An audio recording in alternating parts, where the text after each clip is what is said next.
A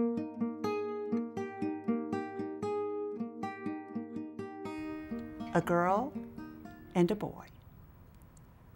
A few years ago, two big bundles of joy came into the world.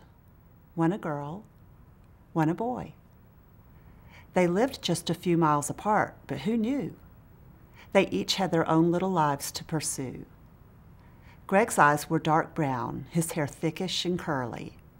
Tay's eyes were bright blue, her vibe spunky, yet girly. They spent every minute of time on their studies, except when they didn't. They made time for buddies.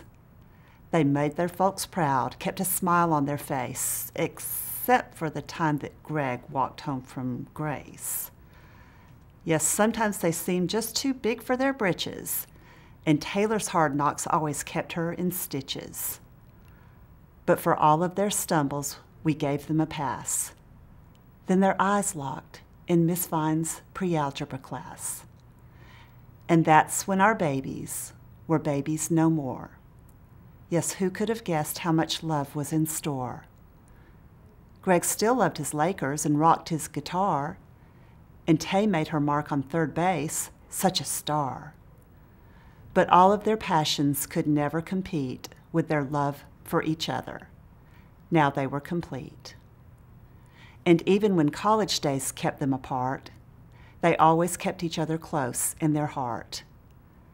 And Greg kept his cool, though his poor heart was bleeding, when Taylor flew off to play softball in Sweden.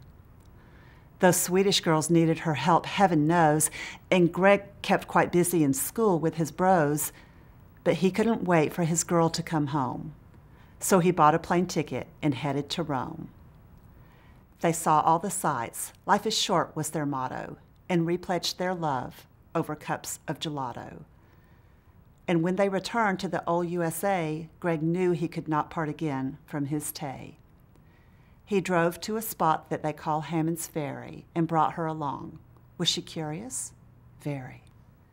He told her his dad needed help with his bike, but pulled out a ring and said, "So do you like?" He asked for her hand as he knelt on one knee. "Oh, please be my wife," was his sole heartfelt plea. The families both gathered with kisses and sobs and said, you know, guys, it's time to get jobs. Well, the jobs came, of course, and now here we all sit to laugh and to cry and to cling for a bit. To the two bouncing babies who filled us with joy and now come together, a girl and a boy. So we offer a toast and give thanks for the day that pre-algebra class brought our Greg to his Tay.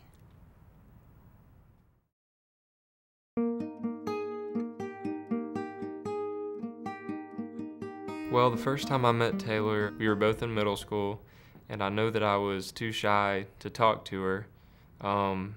I knew that there was something special about her and that I wanted to get to know her more.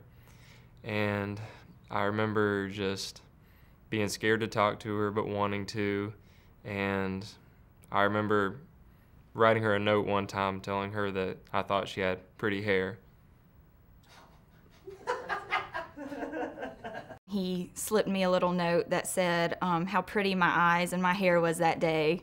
And I also remember Relay for Life in 7th grade when me and my friends were out doing jazzercise. That was one of the events, and Greg was right along with us, except he was doing his own little dance instead of what the jazzercise lady was doing. I just laughed because I knew it was kind of different to see him doing that because he was so shy. He was always shy through middle school. And so just to see him do that was kind of funny.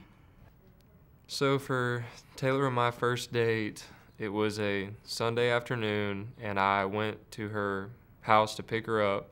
I met her parents there for the first time, and again, I was very shy and nervous, but we were going out to the movie theater to see Cursed, which was a movie about werewolves. What's going on? You've been infected. You're cursed. It's a pentagram. It's the mark of the beast. This is ridiculous. It was a terrible movie. It was supposed to be about werewolves, and we both hated it. I know it was raining that day, and I tried to drop her off at the front of the theater so she wouldn't have to walk through the rain, but she wouldn't let me. She wanted to walk with me. So I always remember that. I was excited, and I remember sitting in the movies with my hand kind of sitting there, seeing if he would hold it, and I don't think he ever did hold it, but that's probably why I don't remember much about the movie, because I was too worried about that. That was so long ago, that's really all I can remember about it. My funniest memory with Taylor, I don't know that I have one specifically, but a lot of the times that we would either be just at her house or my house, and we would just have our tickling or wrestling matches. Really, anytime we're together, we're always laughing, especially with Courtney and Chris. We always have such a good time with them. Going to haunted houses are always really fun. Taylor loves doing that, and even though she gets scared, we always laugh a lot about it. We're always able to laugh with each other, and we can always pick on each other and laugh about it. Just riding around in the car, and when we'll start singing songs on the radio and just laughing about it. So anytime we're together, it's a good time. My pet peeve of Greg's is how meticulous he is. He is very, not so much organized, but he has to have a plan for everything. Let's see, my pet peeve of Taylor's, I would have to say maybe she picks at and bites her fingers a lot. Whereas a lot of the time I like to just be spontaneous and say, okay, let's go to these places today. And he's like, okay, so first we'll go here and then we'll go here. And I'm like, no, we'll just, whatever we pass first, we'll go to. I'm always telling her to stop doing that, and when I got her engagement ring, she actually stopped for a little bit because she wanted her fingers to look pretty, but that didn't last for too long, and so that would probably be my main pet peeve. Well, the day I proposed to Taylor was probably one of the most nervous/excited days of my life. It was a surprise. But actually, at that point, every time he would say, okay, let's have a date night this weekend, I would always kind of get my hopes up and say, is this the weekend he could do it? Is this the weekend it's going to happen? A lot of planning and details went into it. There were people involved. Me and Taylor were supposedly going out to dinner. So that night, we were supposed to go to Bonefish, and all day I was like, could this be the day that he's going to propose? And then I said, no, you do that every weekend. So when he got to the house after work, I kind of checked his pockets, just like looked at his pockets to see if I saw anything, and I didn't. I was like, okay, so we're just going to dinner. But I got a call on the way to dinner from Mom saying that Dad's bike had crashed on the Greenway and we needed to go pick it up. So we detoured down to the Greenway. And then when we got there and Greg asked me if I wanted to walk down with him, it was down by the river under the gazebo. And then as we were walking down, I saw the candles and the roses, and I started shaking, and I was like, oh my God, it is tonight. When I asked Taylor to marry me, basically I just told her how happy she made me and how I wanted to spend my life with her. And then he got down on one knee and asked if I would marry him, and I said yes.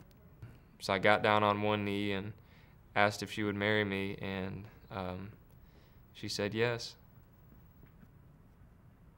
There are so many things I love about Taylor. One would be the way that she laughs. I always love hearing her laugh.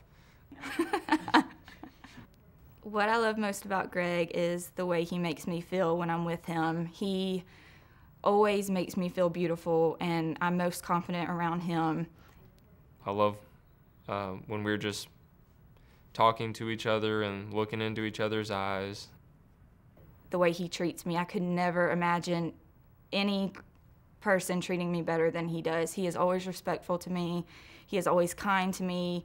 He never raises his voice at me, and I know I can test his patience sometimes. Let me make this perfectly clear. It's over, loser. The way that I think she kind of makes me a better person, and that just how we always are when we're with each other. I really honestly feel like he was made for me. You're gonna make me cry.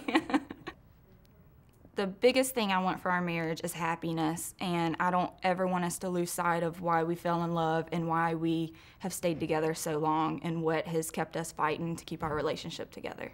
I think what has kept us together so long is our respect and love for each other. And I mean, just for me, I know that he is who I want in life. He is the husband I've always dreamed of having. He's the type of father I would want for my kids, and just, you know, how he treats me. And the toughest times were through college, probably being away from each other for 4 years. And we had some trying times, but we have always been able to trust each other, and that's I think probably held us together. And then Sweden was pretty tough, but we came back stronger than ever from that. The main thing I want for me and Taylor's marriage is just to have a long, happy marriage, and ultimately have a happy family. I want a little boy first, because Greg was so cute as a little boy, and I want him to have his curly hair and his big brown eyes and eyelashes. And we're both very athletic, so I think we won't have to worry about our kids being athletic. But if they're not, then that's fine. We'll love them no matter what. Taylor, tonight I just want you to know that we've waited so long for this day and moment to finally come. And I feel like the happiest and luckiest guy in the world. And I just want you to know that I love you so much, and I can't wait until tomorrow. Greg, I just want you to know how much I love you, and I can't wait to spend the rest of my life with you. And I'm so excited about our wedding and what the future has in store for us.